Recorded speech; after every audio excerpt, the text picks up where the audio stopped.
This is the Amazing Education Podcast.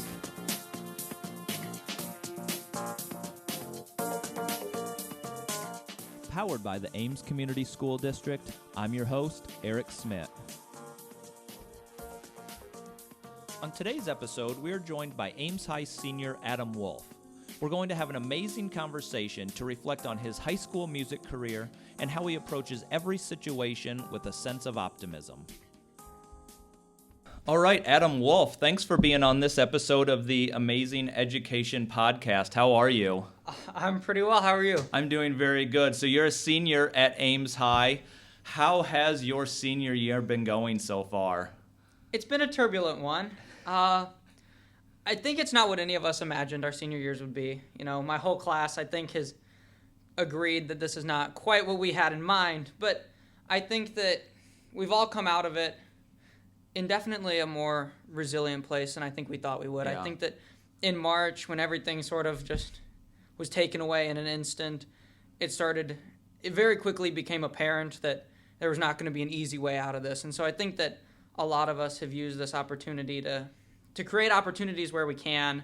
And I think that we've ended up making the last part of our senior year probably far more fun and far more eventful than our first part was. I think that when we, even as far back as when we started the year, I think we still had no idea really what we were going to be able to do. And I think that in the last couple of months, we've finally been able to realize that we can do some of this and create a semblance of normalcy and do it in a safe way. So it's all in all, you know, I can't speak to what anyone else's senior year has been like, but it's been turbulent, but it's been good. Yeah, well, I really appreciate your attitude about it, and we're going to talk more about that coming up.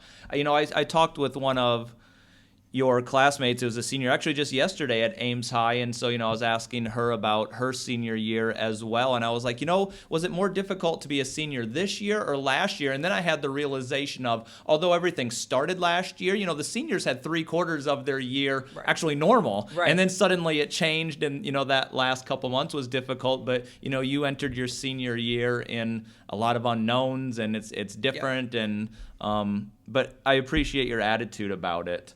So as a senior, you know, you're hitting the end of your high school career here at Ames High, and you've had quite a memorable one in the fine arts. I mean, you're involved with music, you're involved in musical, the marching band, madrigal.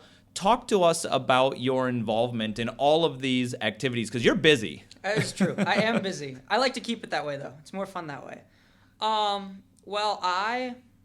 Allstate happens first. I have to go in order because my whole year revolves around what do I spend my early morning hours doing. It's what season you're in. Exactly. Yep, exactly. I get it. And Allstate's first. Allstate, we start music actually before school even starts.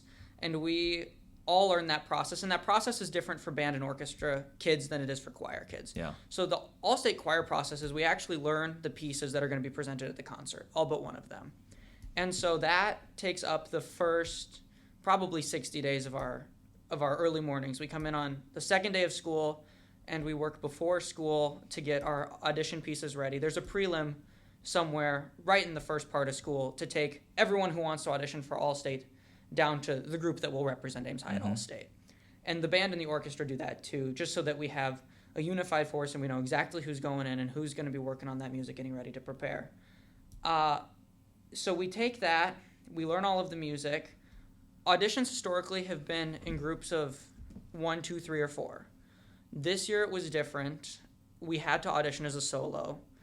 And I was so excited when we got results back because I think there was no concert, and there was not going to be a concert. And so I was really excited that so many Ames High kids still took it upon themselves to learn that music and to get to a position where they could say, hey, I did that, because more Ames High School kids in the choir department made it than they even did last year. Knowing that there would be nothing super fun and celebratory at the end, but just doing it to get better. Yeah. So Allstate's sort of our first project. I got cut from Allstate in 2018. It was total bust. My whole group would tell you it wasn't a great audition, and I felt bad because they were all a year older than me. So they probably took it harder than I did, but it was my first time auditioning, and it was just not good. And what are you playing? I'm singing. I am a vocalist, so I auditioned for Allstate 3 times as a vocalist. Got it. And I got cut my sophomore year. because we weren't great. We were well auditioned and we were well rehearsed, but I think there was a certain level of maturity that we just didn't have as a group. So I went back in 2019, and a different group of four. One was older than me, so I guess one was a senior last year, and then the rest of us were all juniors. And we went in, and 3 of the 4 of us made it, which was fun and exciting. And I think that at that point I really realized the group really helps, because then we did this year and we were all auditioning as soloists. Yeah.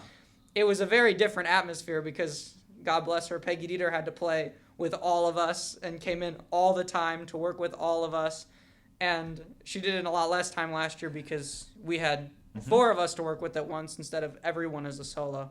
But it's been a good experience. I think all of us who make it feel really good about it, but I think that there is a certain sense of just knowing that you put in the work, that I've been on both edges of that sword, and even not making it, to know that you worked on this and the growth that happens in the Allstate process is really real and really exciting. How challenging is it? Because, I was talking with some people this year in that, you did it virtually, right. you submitted things, and it was almost like you spent more time preparing. Oh, absolutely. Because you could review, you could look at it and be like, you fine tune. Whereas if it's in the moment, right. it's you prepare and then it's there and it is what it is. You have a shot, it's done. Exactly. Which is also, a relief at times. Absolutely. But this time, it's way different. Exactly. This time you could play replay. And in the past, you never could. You walked in, and the judge was in the corner of the room, and you just sang. Yeah. And whatever happened during those 10 minutes is what happened during those 10 minutes, and then you left, and it was done. Kind of like it was meant to be. Exactly. And this was a lot more analysis on our parts, which I think actually made us all stronger vocalists. Yeah. I think in the moment it was really tedious, because you're looking at that, and you're like, well, from second number 36 to second number 38, I wasn't where I wanted to be. You went back, and you tried to do that exact part over again, but you can't cut the video, so you're singing the whole excerpt again. Yeah. But I think it did make us all stronger, because we recognized how important all of what you do is. Now, did you when you got the finished Yeah. product, did you just know? You're like, that's it, we did it. Yes, there were a couple of times where Mrs. Dieter threw her hands in there and she was like, "That's the one. We're done. We're not recording this again." And I was like, "Awesome." You probably needed that right, voice, exactly. though. At some point, you just need Mrs. Dieter to say, "That's enough. Stop overanalyzing. Yep. That one was great. We're going to put it in and we're going to work on a different excerpt." It's hard to know that, though, because it's almost, and I experience this on projects that I work on. I need other people to look at it because you're too close. Exactly. You're too close to the situation to be objective sometimes in your own work. And sometimes you just have to be, here it is. Right. I did it. Right. Right. I did it, and it's done, and we'll see what someone else thinks. No, I get it. I think the band directors and the orchestra director, Mary Kay Polashek, and the choir have all worked on that with us this year, being like, hey, you guys can only be so brutal. Everyone else is doing this process too. Yep. You have to submit it. Like, at some point, you have to just say, this is really great, and put the ball in someone else's court. So then what's the next season? The next season is Madrigal. And Madrigal, I've been in for 4 years. It is a audition. It's the most selective chamber ensemble at Ames High School. Yeah. And it really is more an experience than it is a choir. We learn 18 pieces of music every year. 10 of those change, and 8 of them are the same every year. Something close to that. Something like that ratio. But it's really just a community of people who really love to sing. And it's been really cool because I started as a freshman. There were 3 freshmen in it my freshman year. And you have no idea what you're getting into. But it really is an incredible way to not only experience other people at Ames High School who love singing and who love performing, but it also is a really incredible asset to the community. We always make a point to go out and to carol in little stores on Main Street during the holiday season, just because it's something fun that we can do that can make a couple people smile. Or we'll stand in the back in the tree section of Target and sing for them, just because, again, it's something to do and it makes people smile. So I think that that's really what Madrigal is. It's a lot of preparation and it's a lot of work and it is hard music. But at the end of the day, it is something that we can all be proud knowing that we did and that we created, and it really brings a lot of joy to a lot of people.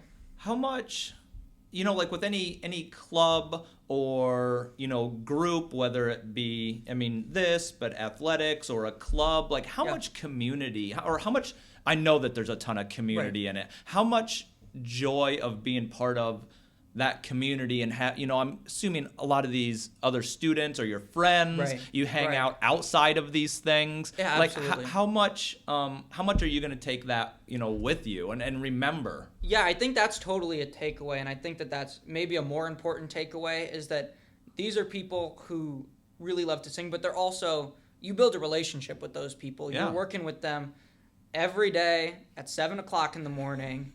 There's something to that. Exactly. And you're together every day. You're wearing these huge costumes, but it creates a huge sense of community and a sense of belonging because we are the most diverse group of people you could possibly put in a room together. Yeah. And yet there is a shared sense of what we're here to do that I think makes it really special.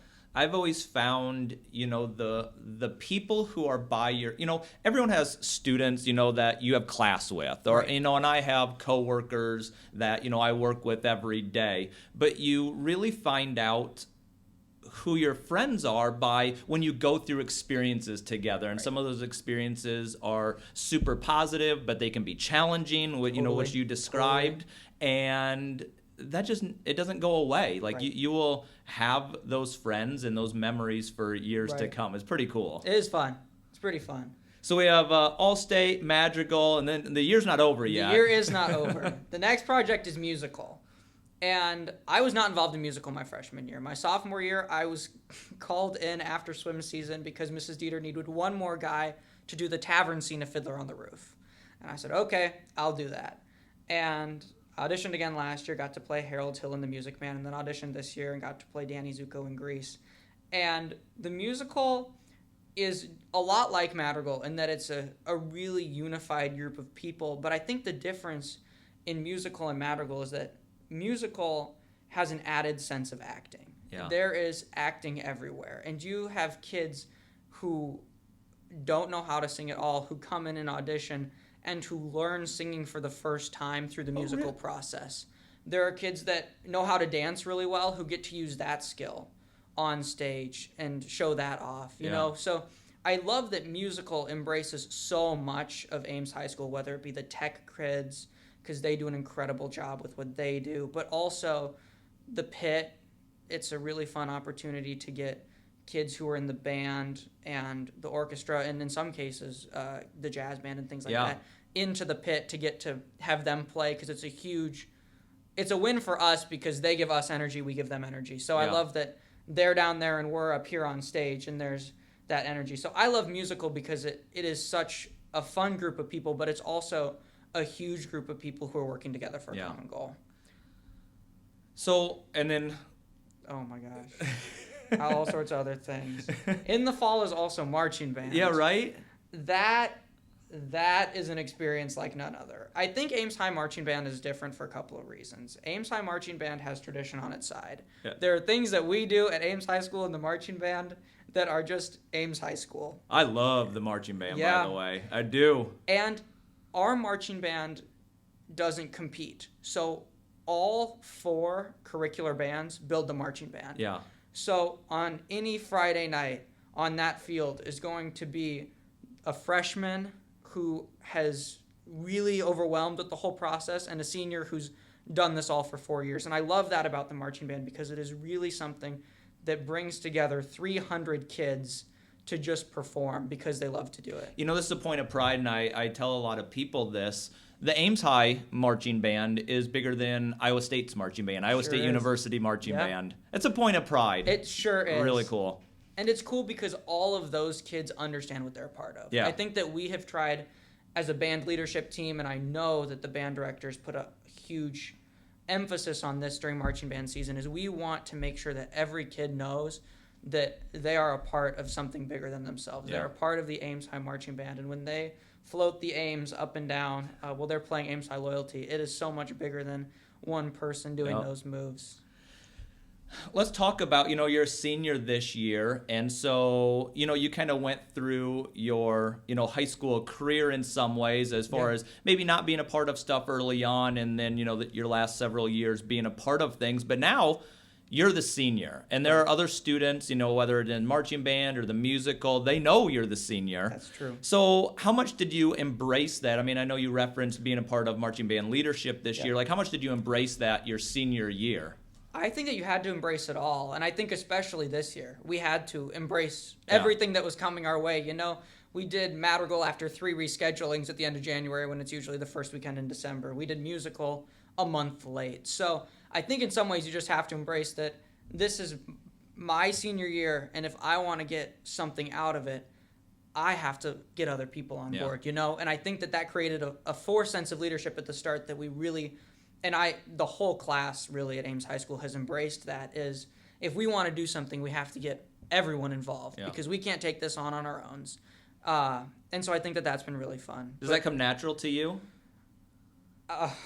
I don't know. I don't know what comes naturally anymore and what doesn't, but I don't know. I think that at the start it was really uncomfortable because I was like, oh my gosh, how do we do some of these things? Yeah. How do you convince enough kids to do Madrigal, to have a Madrigal with a mask on? Yeah. Like, how do you convince people that's a good idea? How do you convince people that you can you can do Grease with the mask on? And we did it. Yeah. And so I think that over time, as we started to get the first opportunity and then the second one, I think that it did start to come more naturally. Like, do you find yourself, say the musical, for example, there's a freshman or sophomore that's on the stage with, and you're like, hey, no, come over here, do this. Oh, yeah. Or in marching band the same way. I mean, the instructors, there's 300 kids out on the field. Right. They can't see everything. Right. So, like, wherever you're at, you're kind of the leader in that area. Like, do you pull other students around and be like, no, come over here? There are some moments like that. And there were certainly moments like that, especially in musical, where we were like, hey, you guys have to recognize that you're freshmen and sophomores,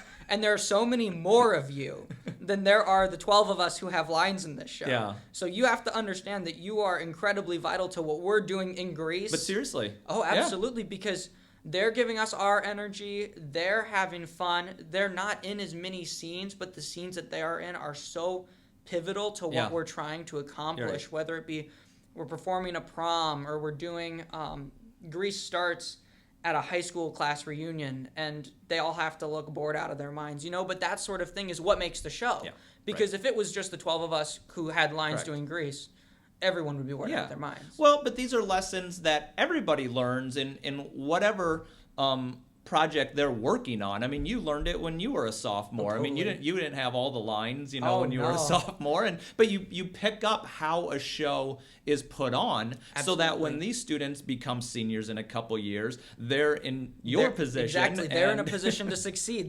They've lived it, and now here they are, and they'll put on the next one. So much time, like in the week, and I know it ebbs and flows in the season, but how much time in the week are you putting into like your music? Because you're putting in a lot of time off hours. I mean, there's the rehearsal for musical when it's musical season, but you're studying lines outside of that. Absolutely. I don't even know how to put a number to it. I probably spend 5 or 10 hours a week. Yeah. It all depends on the week and it depends on the project. But I like to make a point to sit it down at the piano and sing. And sit down at the piano and practice little vocal techniques just to be ready for the next project that comes up. Absolutely. Because I think that if I can keep my skills sharp, that when an opportunity arises, I can just go out there and I can do it, then that's the way I'd like to be.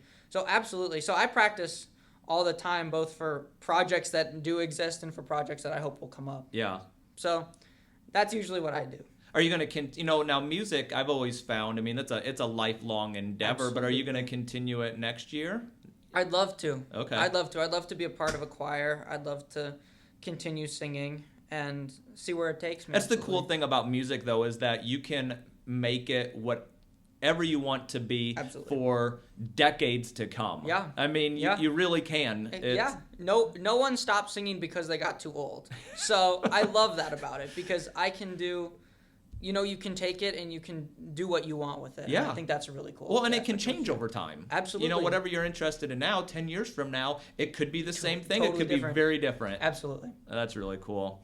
So one of the cool things that I was told about you is that you were given an award of optimism. And so I have a number of questions about this, but what is this and what does it mean to you? So Dr. Nyberg, Ames High principal. the Ames High School principal, Yep. nominated me for this award. And I think when I first talked to Dr. Nyberg, the first interaction that I had with her was on a Google Meet, trying to convince her that we were going to have a homecoming parade in September, and she was totally on board with it. And then obviously things far beyond our control dictated that we couldn't. But that was the first conversation that I had with her, was we were trying to figure out how we were going to do this. And I think that as the year went on, she sort of realized that I was not going to stop pursuing and trying to get things to happen. And so I really appreciated it, because I think we've all tried to create opportunities. Yep. And I think we've all tried in different ways to take on dealing with COVID and creating opportunities. And somewhere there has to be an intersection. And how can we do that? And so I think that it was more than anything a recognition that I did try to make some of those things happen and have some early conversations. I always said that if there was not going to be a Madrigal, there could be no musical. Yeah. Because if you can't convince people that you can stand 6 feet apart and sing with the mask on, there would be no way that you could even try to take on Grease. And so I really appreciated on her end, she was supportive of us trying to take this on, because Madrigal became the next step, and then we were able to do Grease, and that was a huge draw for the community. So I think that's how that came to be. You know, in my position, I use, I hashtag things for Absolutely. social. I mean, you know how it is. And Ames High Pride is one that we use a lot. And I think you embody that. But a lot of our conversation, was around, your musical endeavors. But you're involved beyond just music. I mean, I know that you're watching our school board meetings at All the times. time. I know. All And the time. I'll tell you, and I'll be fully transparent. So I have to sit in on them. Yeah. So, I mean, I don't have a choice, and that's great. But they're not always the most, like riveting things that happen, in our community on a Monday night, But so what brings you to those meetings? I think that there is nothing more important than listening into school board meetings, because those are the decisions that directly impact students. Yeah, well, and you're right about that. And I absolutely believe that, and that's just been something that I sort of took it on in the pandemic. It was one of the things that I didn't do a whole lot beforehand. I did it some, and I knew some things. But since the level to which those decisions have been being made and all of that thing, I feel like the stakes are a lot higher. Yeah.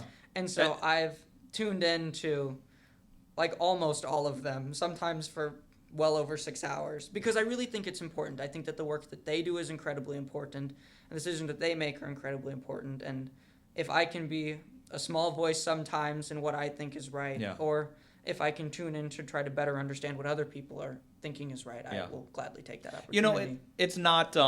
It's noticed. I think it's very cool. I mean, I give you a little bit of a hard time, but I think it's very cool to be engaged at that level, because I think your approach to it is 100% correct, in that you have to be informed in order to have an opinion, and then articulate, what you think is the right move, say to Dr. Nyberg. Right. And I know that she really values, your opinion, and other students have done the work because you are engaged. I mean, you know what's happening and what's going on. And I get the impression that you also know the reasons behind it, and that they're complicated at times. Oh, always. But I often think that I would rather analyze the decision after understanding the reasoning that someone else took to get there than it is to just criticize the reason. Because you don't ever create compromise if you're standing there criticizing something that you have no idea what you're talking about. And so I would much rather sit there on a school board meeting and understand truly what these people are trying to articulate before I go out and give my 2 cents. I think that's really cool. Thank you. You got an award of optimism, but I mean, do you feel like you generally give any topic in an optimistic manner? I don't know if I take an optimistic approach to everything. I think that if you have the right mindset, you can get anything done. And I think that it's a matter of putting the pieces in place to get it done. Okay. And so that is, I don't know, maybe that is optimism in its truest form, but I have always believed that if you have an aspiration, the only thing that's keeping you from attaining that is the pieces that you have to put in place to get there. And I think my senior year happening is, I think, an example of that. You know, you have to put the pieces in place to have a madrigal, to have a musical, to then eventually you get a band concert and you get a choir concert. But you have to start somewhere, and you have to be able to take it step by step. And a lot of people help along the way. That is by no means a solo task, you know. But I think you're correct in that too, and I'll just take an opportunity to give a shout out to the people who are around you, and whether that be, you know, your family, your friends. I'm sure that you have some teachers that you work closely with. Absolutely. And the skill set that you're demonstrating right now, and the one that we're talking about, the sky's the limit. I mean, seriously, you will be able to accomplish, and you know this because you said it, you'll be able to accomplish anything you want because you bring a right attitude towards it, and you know, you always hit road bumps along the way, and absolutely, and that's, this year was a road bump. Absolutely, it sure was. I mean, seriously. So what are you looking forward to? You know, what have been your takeaways from this year? I mean, you know, you go in, the school year's long. Every school year is long. Yeah. It starts in August. This one started in a weird way. It's going to probably end in a weird way. Yeah. But what have been your takeaways from this year? I think that my biggest takeaway is that we can really do anything if we listen and then we put the pieces in place to do it. That has been my biggest takeaway. And I think that in the process of doing that and then creating opportunities, you start to build relationships and you start to build community. And I think that in creating some opportunities this year when there were like none from March to August, it really gave rise to great connections. I think in any facet of education and in most facets outside of education, it gave an opportunity for people to connect truly in a way that was really difficult to do prior to then because we didn't recognize that it was necessary. Yeah. And so that's my biggest takeaway. My biggest takeaway when I leave Ames High School on whatever day in the middle of June it ends up being is just the connections that have been made along the way. Yeah. And that, was it difficult? Yes. Did I love it at times? No. I cried at home on my birthday because there was a board meeting at noon that day and they decided to go remote for 2 more weeks. But at the same time, we built a tremendous sense of community and a tremendous sense of being and of purpose along the way. And I think that is my biggest takeaway in all of this. Well, on that, Adam, I think we're going to conclude this episode of the Amazing Education Podcast. Flies by. Sure does. I wish you the absolute best of luck, and I just want to thank you again for coming on. I absolutely loved this conversation, and I can't wait to follow and see where you go, you know, moving forward. Thank you. And thank you for having me. Yeah, absolutely. Well, and congrats on you're a near graduate. You're soon going to enter the ranks of being an alum of Ames High. So it's weird to think about, but thank you. All right. Well, thanks again. Thank you.